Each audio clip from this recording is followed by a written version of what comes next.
this morning and I felt absolutely amazing. I mean, it might have something to do with the fact that I woke up really late this morning and I got like a full 8, 9, maybe even 10 hours sleep, which would be really good for me because I went to bed at like 2 a.m. in the morning and I woke up at 12, and for once, my mother did not nag at me to get out of bed this morning. I don't know why, I don't know how she missed it, but usually it's like 8:30 in the morning and she's like, get up! And I'm like, no!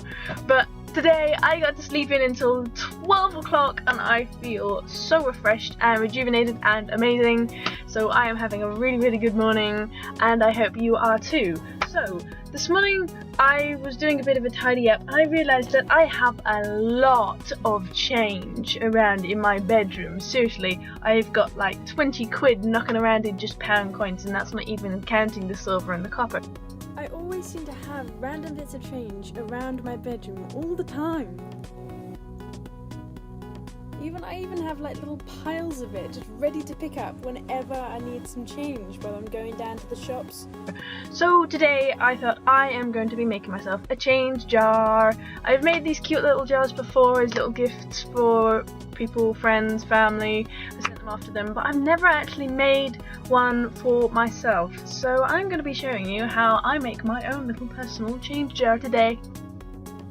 So I've picked out 2 very generic glass jars for my change jar. They don't necessarily have to have lids on them, but it's very important that the first thing you do before you start decorating them in any way that you wish is to clean them, especially because sometimes when these jars have labels on them and they rip them off, they've got sticky glue on the top. To clean the 2 jars, you generally need 1 heat-resistant bowl and boiling water. The water doesn't necessarily have to be boiling, but it depends on how fast you want these jars clean.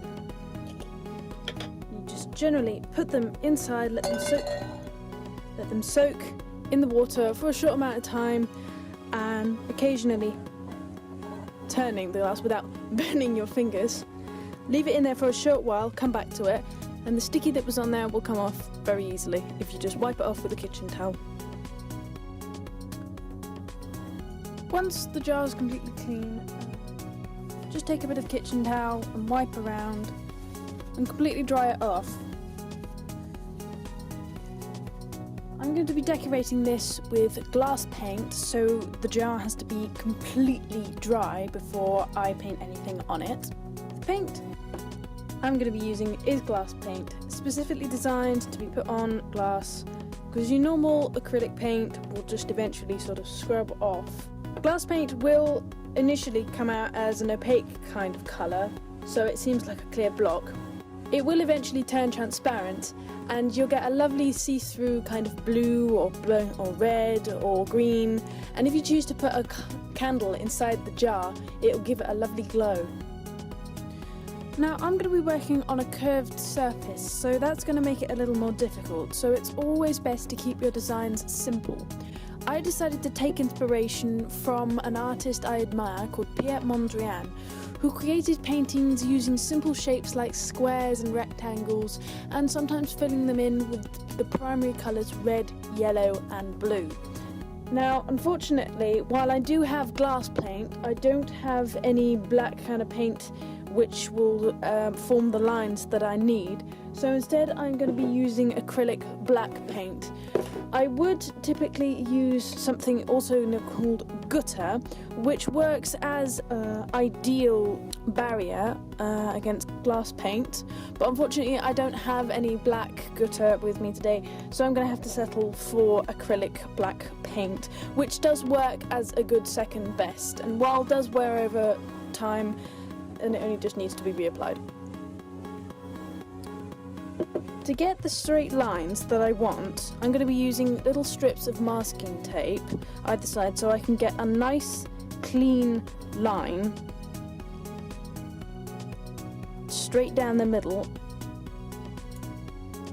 It's always best to keep the lines that you create relatively thin so that you don't actually take up much space on the jar, because it might seem like you've got a lot of surface area, but when you're using shapes of all different sizes, you can't really guarantee what space you're going to be left with in the end when we work our way around to our starting position again.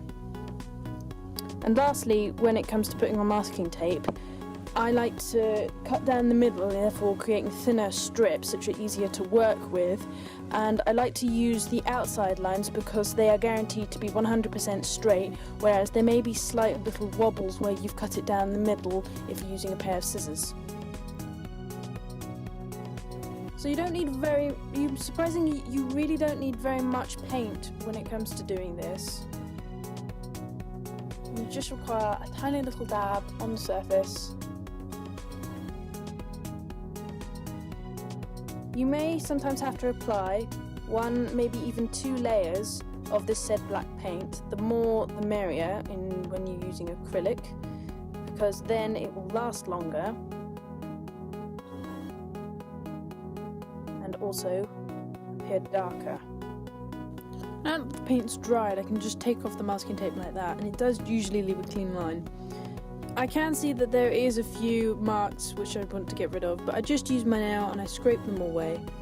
Another tip I would give to anyone is to wash and clean your hands regularly throughout creating these, because again, you get small paint marks on your hands, and then when you start touching the jar again and you get them on, absolute bloody nightmare. So just make sure to check your hands and wash them every now and again while you're in the process of the drying and the painting.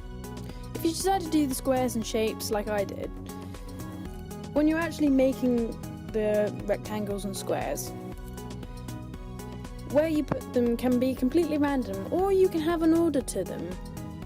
And the choice to whether you paint them as you go along or you choose to finish marking it all up before you add any kind of colour is completely up to you. I genuinely like to start adding my colour to them as I go along, so that I can let one side of it dry while I'm still creating lines and other patterns on the other side. With this jar, I'm going to be using the traditional colours of red, blue and yellow, though you can choose to use other colours if you wish to.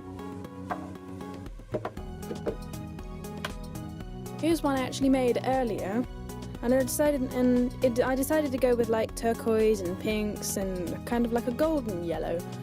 When you're choosing your colours, you can choose any kind of colour you like, but I'd advise to stick to just 3, so that in the end you don't have to worry about which colours match with which, and it keeps your design simple. It's nice to have an aspect of symmetry to it. And if you can look very carefully, you can even see how the glass paint has actually dried, and you can see straight through it. It's important when you're dealing with glass paint to put down a piece of kitchen towel, so that if you drop any on your table or your surface, it ends up going on the kitchen towel, because this stuff stains and it's very hard to get off unless you wipe it away immediately. Again, it's important to use a clean brush when you're doing this, so that you don't get any kind of grease marks on the glass jar as you're working along.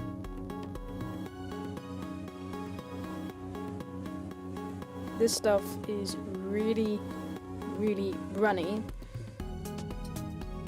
so you've got to be careful when you're actually putting it on there. And again, sometimes it might not come out very bold to begin with, and you might want to put a second layer on, or it might come out like a completely solid colour, and over time it will fade out.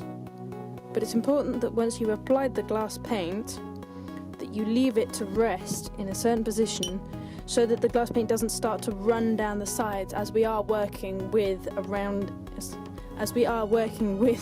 surface. And it's just best to leave it in that stationary position until it's dried.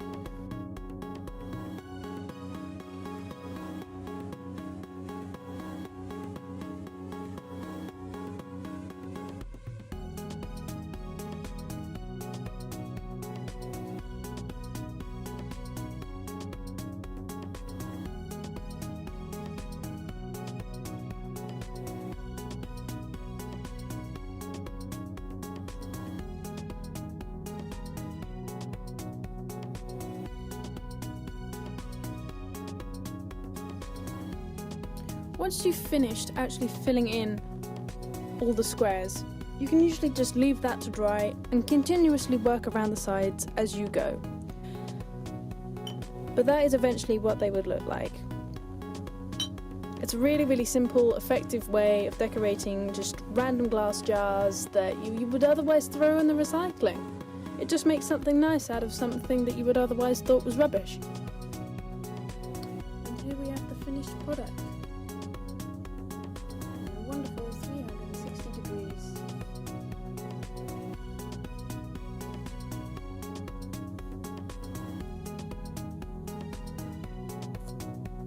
And now all that's left is to add the change. £12.64 of it. And that's not even half of the change. So whether Piet Mondrian classic artwork or glitter is your thing, I hope you enjoyed this crafty little vlog and that you go on to make your own little something that's personal. Thanks for watching as always, guys. Peace out.